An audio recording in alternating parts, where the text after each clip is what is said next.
of the itch gives you a presumption, gives you the ability to kind of recognize. For example, if you go into a veterinary office and the vet tells you your dog has mites on the tongue, by all means, you need to go find yourself a second opinion because somebody's trying to take advantage of you, right? I wanted to show you guys this.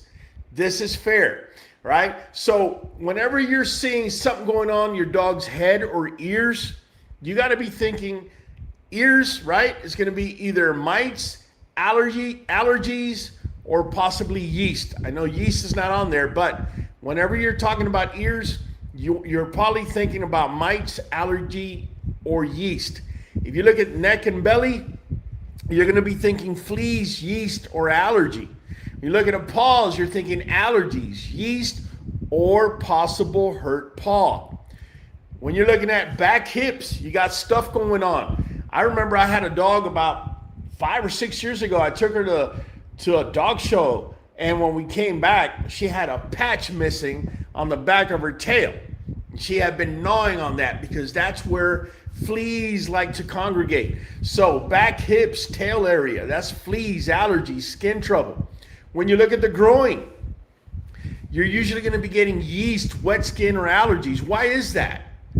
Because yeast loves wherever there's any type of humidity.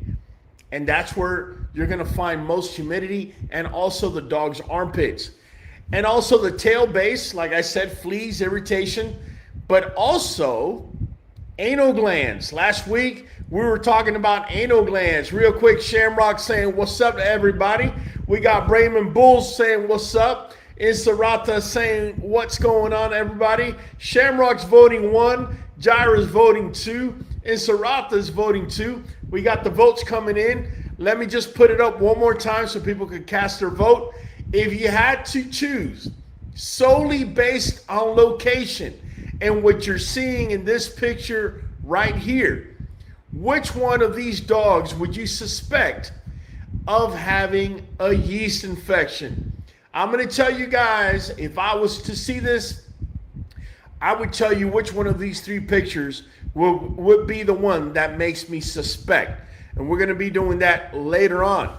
Let me go ahead and bring up head and face so we can talk about it here. Leave the poll up now, Kyle. You can leave it up. Head, ears, and face, where the itch often starts, right? So I have a picture, right? There's a picture down there. And right next to the picture, you're going to be seeing that it says, what could it mean, right? And that's just showing you. If it's in the ear, you're looking at common in ears, right? Ear infection or mites, right? You're looking for odor, head shaking, dark wax, or brown debris. Okay, these are the things that are going to indicate that one of these things may be going on with the ear. Allergies. If your dog is having them tear stains and they're not cooped up in a kennel like I have some dogs in the kennel area where they have a fan blowing all the time to keep everything dry, that's a different reason as to why a dog would be tearing. But if a dog is naturally tearing, you have a little French bulldog like this, and say you're living in an apartment somewhere, and all of a sudden you're seeing the tearing, and the season just changed, immediately you got to start thinking it's possibly allergies, right? I could tell you in spring, we have little Frenchie. She started doing this very thing in spring. And look at what it says there. Possible food allergen, pollen, dust, or mold, right? And in springtime, you're getting all this wetness, and therefore, that's when you're more than likely to see this kind of stuff. Watery eyes and also sneezing. Sneezing. A lot of times, people are running around like a chicken with their head cut off. I had somebody this past week consult me, paid thousands of dollars to the vet. Vet couldn't figure it out. I said, let me see the dog. While she was showing me the dog sneezed a couple of times. I said, allergies. She's like, what makes you think that? Dog is sneezing, right? You got to realize dogs have over 30 million sensors on the tip of that little nose of theirs. Anything that comes in contact with that doesn't agree with them, you're going to get some sort of reaction. We got Richard Dowling voting number 2. Braven Bulls saying, give me 20 on 2. All right, we're about to find out here in a minute. We're about to find out. We got Muy Buenas Tardes, JR Barriga, 837. So if you're looking at the chart right over here, underneath the eyes, you're going to see that little redness in the front of the muzzle. All right, you can see it right there. That redness, a lot of times people mistaken it for allergies or something else. And don't get me wrong, it can be allergies and it can be something else. We're working strictly on possibilities. But remember what I said? Yeast likes to be in wet areas. What more wet than the mouth, right? And the dog licking their lips.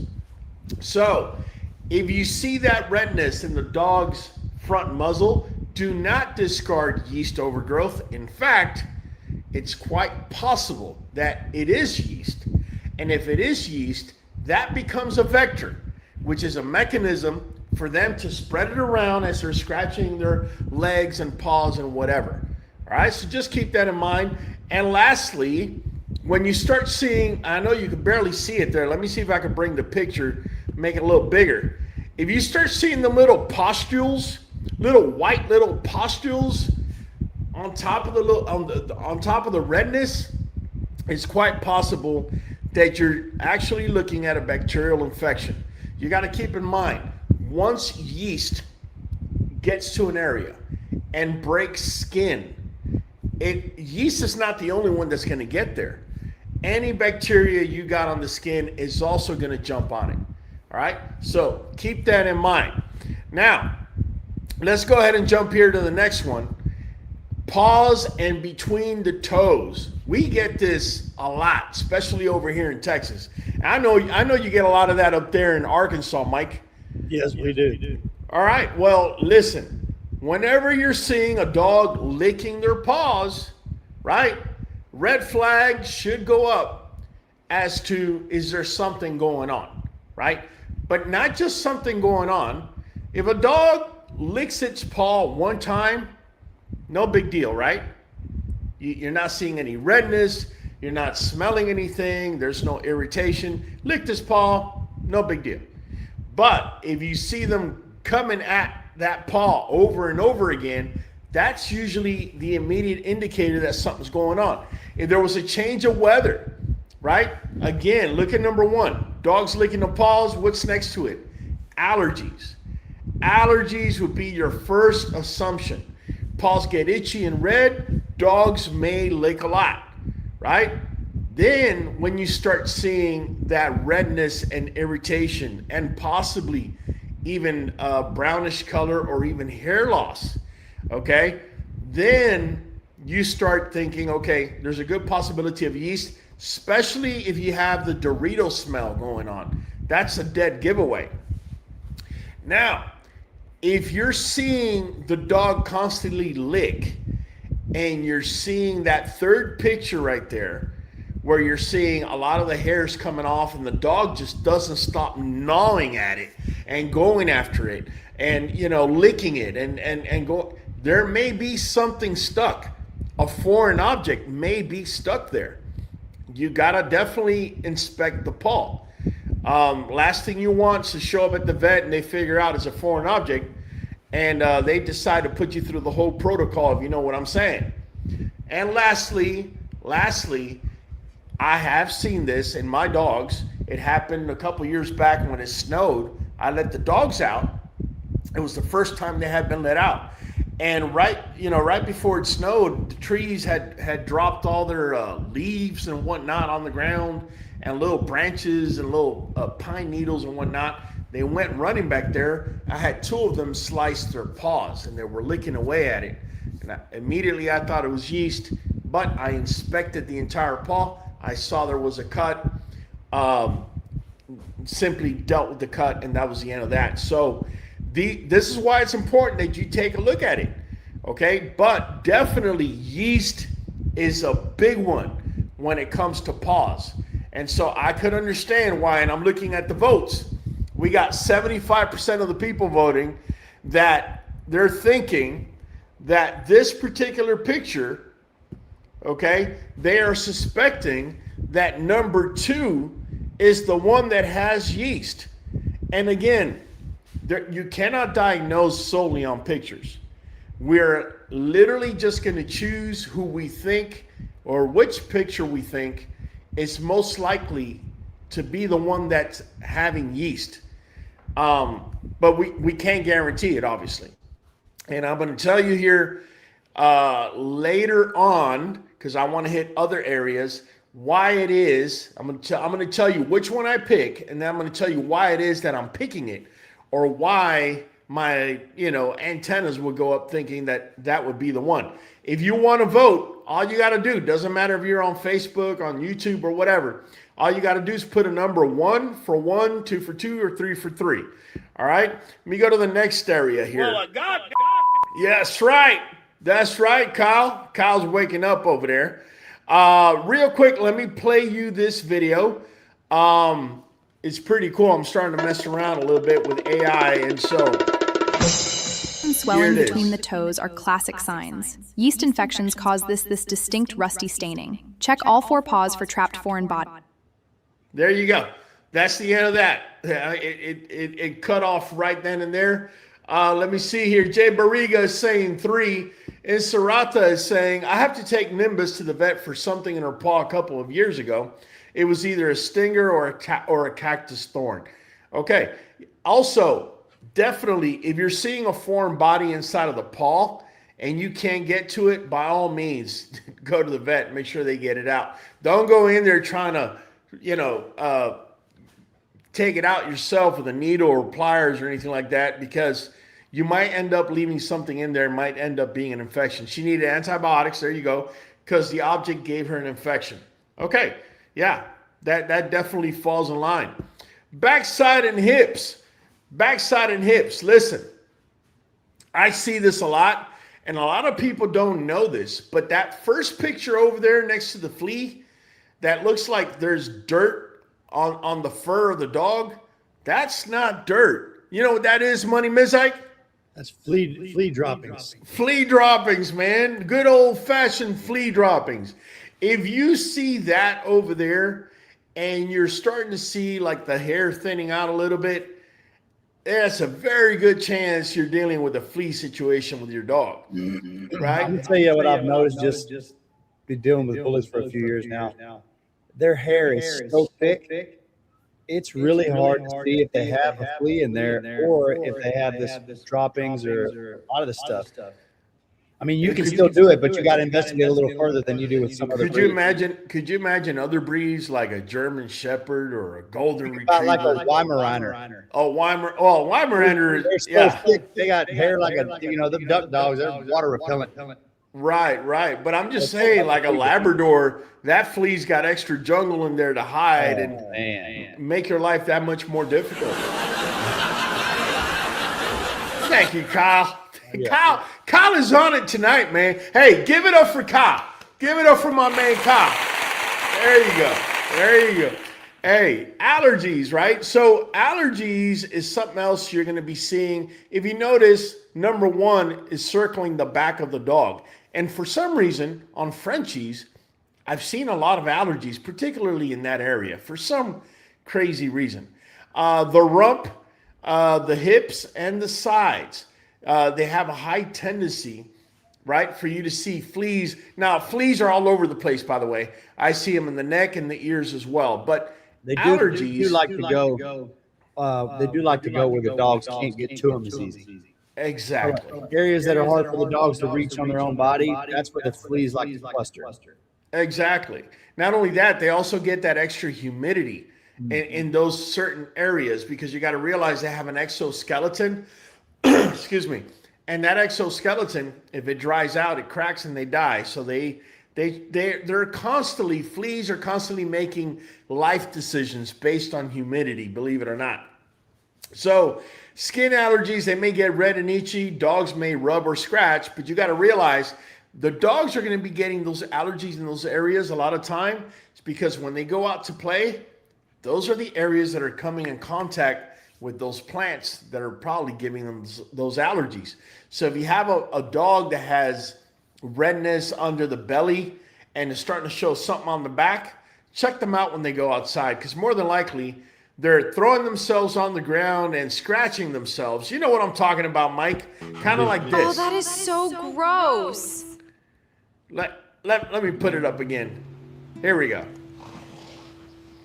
Oh, what is he doing? Oh, that is so gross. Now, we've all seen a dog at some point do exactly that. And that's nothing more than scratch themselves on the ground, right? If you're seeing that, definitely you might want to start either putting a leash on your dog so they don't do that and you're not getting these allergies. But that's how you're starting to suspect it immediately. Yeah. And if you think that's gross at that degree of dog activity right there, you're in for a hell of a ride. If you Oh, for sure. That was AI reacting. Actually, I could see Kyle reacting that way. Right. In a way. What was I'm Kyle's just kidding. name when he had the cowboy suit on with the whole thing? He had was it poncho? Or what was it? No, that was that's my guy, man. You caught me off guard. I forgot the name. Let me bring him on. Hollywood. What was the name of your character?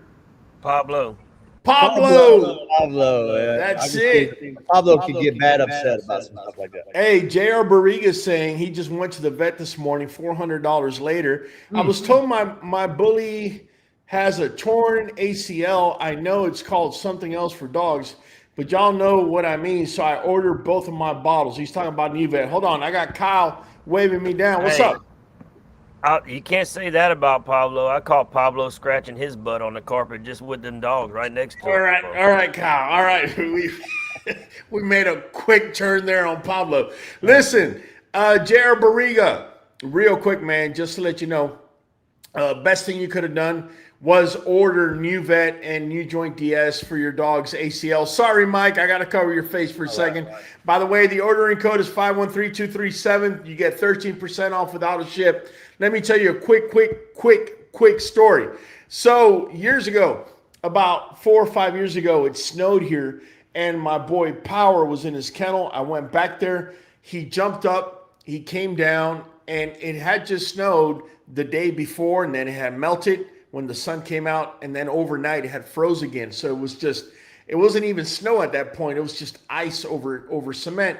And he jumped, and when he came down, he kind of twerked his ACL the wrong way. We both saw it. It took him about 2 or 3 minutes before he started limping. So I knew it was pretty bad. All I did was I fed him raw chicken quarters. I fed him Nuvet NuJoint DS, water, of course. I would put a collar on him, and I would walk him out and walk him back in. Did not let him run, because what they have a tendency to do is try and run on the good one, and then that one gets blown out as well. So I did that. This boy, within 4 months, you could almost not tell he had a little quirk in his step. By the time a year had passed, he was perfectly fine. No surgery, just in case. I did take him to the vet. The vet, of course, immediately, you got to have surgery. He's thinking vacation in Las Vegas, take the wife and kids, this, that. You got to have the surgery, right? And it was a big no to that. Luckily, it worked out to the point where I said, you know what? I'm going to try it out this way this one time. If it doesn't work out, then I guess I'll have to go back and do the surgery. Didn't have to do the surgery. It worked perfectly. So there you have it, man. Just wanted to give you that. So if you could please come back here, say in a month or two, if you do rest your dog, put a collar on him and a leash, don't let him run around. Let me know how it goes. I would love to use your testament out here for NuVet. Bald guy is echoing. Oh, Money Mizike. I didn't know you were bald. I didn't either. Hey, 2 bottles of NuVet because I don't have 7K of surgery. Yeah, he's asking for any advice. I believe I just gave it to you, man.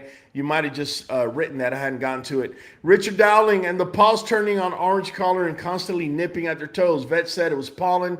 After showing my friend your knowledge on this subject, He went to another vet. He said that, Raul, knowledge is better than the vets. Hey, man, listen.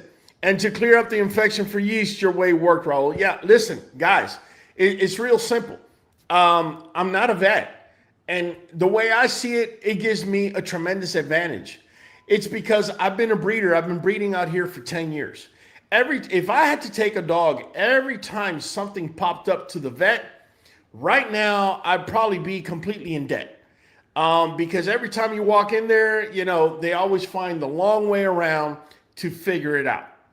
And bottom line, that's not what we're here for. So I share with you my hands-on knowledge because at the time when I was breeding, all the breeders would do was beat their chest and try to sell you a dog. Nobody's trying to help anybody out. And so I realized, I said, hey, man, this is a good moment in time to create a space where breeders and dog owners could share information and make their dogs better. And that's the information that we're putting out on this platform. Real quick, let me go to the vote. I don't want to bore you guys. I do want to tell you this. If I was chosen to suspect what was going on here, Mike, which one did you choose?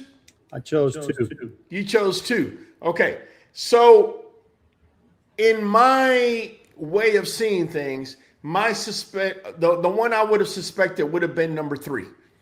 That's who I would have suspected, and not necessarily number 2, because look at number 2's paws. And I did that on purpose. I planted number 2 there. I planted number 2 there because those paws don't look red. They're not red. Now, listen, this is just a guess, right? Number 2 may be the one with yeast and not number 3. But if I had to guess, I would say it's number 2 because I see number 1 is telling me there's possibly more of a flea infection there because I'm seeing flea droppings in the area that the dog is scratching. But when I'm looking at number 3, I'm not seeing a bright red or any of that. In fact, you're starting to see that pink starting to turn into brown, starting to turn colors on you. So that would probably be the one I would suspect more. There's no wrong answer. Just wanted to share that with you guys. Now that we've spoken about certain areas in the dog's body, there's one other area we haven't hit on just yet, right?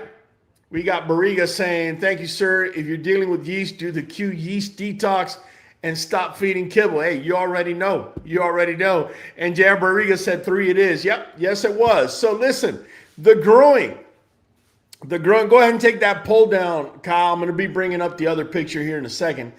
The growing in inner thighs. I'm going to tell you guys again, these are areas that are wet or wetter than the rest of the body. So you can run to the first assumption if you're seeing bright redness, right? Possibility. First possibility is allergies. Skin may get red and itchy. Dogs may try to lick a lot in that area. Now, how do you differentiate that from, say, yeast, right?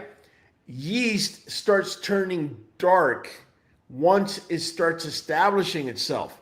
That's why I showed you guys the previous picture, why I would assume that, because you don't have that bright red pink or the pink or the bright red. You got that pink starting to turn into brown, and that's what leads me to believe that it's possibly more yeast than anything, right? And also bad smell and moisture contact, right? Wet skin can get sore due to, that stuff people put on the grass, to chemicals that they put on the grass to make it grow more or grow faster, or even cleaners. So if you're out here, say, cleaning your doggy area with bleach, I would strongly suggest you try something else like maybe chlorhexidine, because yeast may start breaking down their skin wherever it's touching, because it's too strong of a chemical for them. Let me go ahead and bring this down. And now that I've told you guys what I've told you, Kyle, get ready with the next poll. I want to show you guys these 3. And if I told you now, based on everything I just showed you, which of the 3 would you suspect actually has yeast? Which one would you guess? All you got to do is type a 1. The system will pick it up. If you think it's 1 or 2 or a 3, automatically pick it and we'll automatically have a vote. Let me show you guys. Go out on a limb here and say it's probably not 3. Yeah, well, you're on a limb out there. You're on a limb because there is a foreign body, but there may be something a little more there to it, right? I'm just saying. I'm just saying. Which one do you suspect, right? Tawana White Cobra says all. Okay. We got Hustle Kennel, but Tawana, I appreciate you putting the comment down, but go ahead and put 1, 2, and 3, and let's see if the system picks it up. So far, we got Tento saying 2. We got Shamrock saying 2. Okay, fair enough. Keep in mind, this is what yeast looks like in the belly area. Reactions and fleas often affect a dog's underside. Check the neck and armpits for redness and bumps. Yeast infections can cause severe... If you notice the yeast, sorry about it, I'm playing around with AI for the first time. But the yeast infection, you're seeing it more in the belly area. Now, we were talking about fleas earlier, and I told you about a female I had that had gone to a dog show. If you start seeing something similar to this, hit. Fleas and allergies can cause severe skin infections. Notice the intense redness and dynamic irritation on the skin. This base of the tail area is often the hardest hit. And that is so true. The few times that I've ever had to deal with fleas, it's usually the base of that tail. Right now, we got J.R. Barriga saying 1. We got Richard Dowling saying 2. We have Miss Tawana saying 1, 2, 3. We got Pinnacle Bully Kennels saying 2. Hold on, let me bring up the picture so everybody knows what we're talking about. And is Sarata saying 2. So my response, I would say I'm going with Miss Tawana, and I would say all of them. Now, Money Mike got ahead of me, and he's like, well, I would say it ain't 3 because it's an obvious foreign object. I kind of gave it away. Look at the redness and look at the wetness that you got going on there along with the foreign object. Can't say it's not yeast as well. Right, you can't say it's not yeast. I'm just saying what my assumption would be. Number 1, definitely, I'm assuming yeast at this point. Just the way it's coming all the way down and inside of the thighs, I'm thinking yeast at this point. I already spoke to you guys about the muzzle area, right? And it possibly being yeast as well. Even though I will say, if I had to choose one that would be the least, I would probably say it'd be the muzzle area. Because even though it's probably the wettest of all 3, this particular muzzle I'm looking at doesn't look that wet. But that's neither here or there. Hustle Kennel said 2. And Miss Tawana says, thank you, my dog is suffering right now. Miss Tawana, if your dog's suffering, make sure to go to QBN Kennel. Go to our playlist that gets rid of yeast. In fact, let me go ahead and bring it up here. We only got about a minute left. And so that way I could share it with you. And hold on here. Let me bring it up. While you're finding that, we've had fleas sneaking in and around this time of year. We actually stay on top of it pretty good. We actually had some come home from the groomers. And so we hadn't had any areas where we thought we could have got them, but we got them anyway from the groomers. Yeah, anywhere. Listen, it's unfortunate, but anywhere that other dogs are at, you can end up bringing it home. Particularly dog parks, they're notorious for fleas. I would just suggest if you have to take a dog to a dog park, because I'm well aware some people live in the city somewhere and it's the only way their dog gets any socialization or anything like that. I would just say make sure to spray them down before they go out and spray them before they come back in. In fact, I use coconut oil to completely drown the fleas. It's been the most effective thing I've ever used. But Miss Tawana, just so you know, if you're looking at the dog yeast infection treatment, complete 21-day system covering diet, topical protocols, and daily supplementations, here you go. Have at it. It's there for the taking, and it's gonna definitely help you. You've already seen somebody else talking about it. Super effective. It's going to show you how to clean your dog's paws, how to feed them, and how to bathe them. And if you have any other questions after that, you could always hit us up. I'll be more than happy to help you out. Real quick, let's see. Ms. Tawana saying, I've been following you and we're working on it. Okay. I'm definitely glad to hear that. Let me move this over. We got Miss Sandra Blonde. I have a 98-pound golden retriever, chocolate lab mix. I've been dealing with allergies and yeast for a few years now with the vet, and it always comes back. I've been using the green tea method. Okay, so if it's always coming back, there's more to it than what meets the eye. I strongly suggest that you watch our videos. I also strongly suggest, if you're not supplementing, to get Nuvet NuJoint on board. You definitely want to get the immune system working with Nuvet, and you definitely want the anti-inflammatories that NuJoint is able to offer you. Let me see if we have any more comments. His ears still smell, but he shakes his head less now.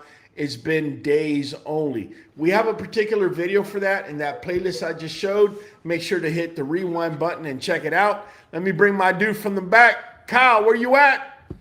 Booyah! Start us up, man.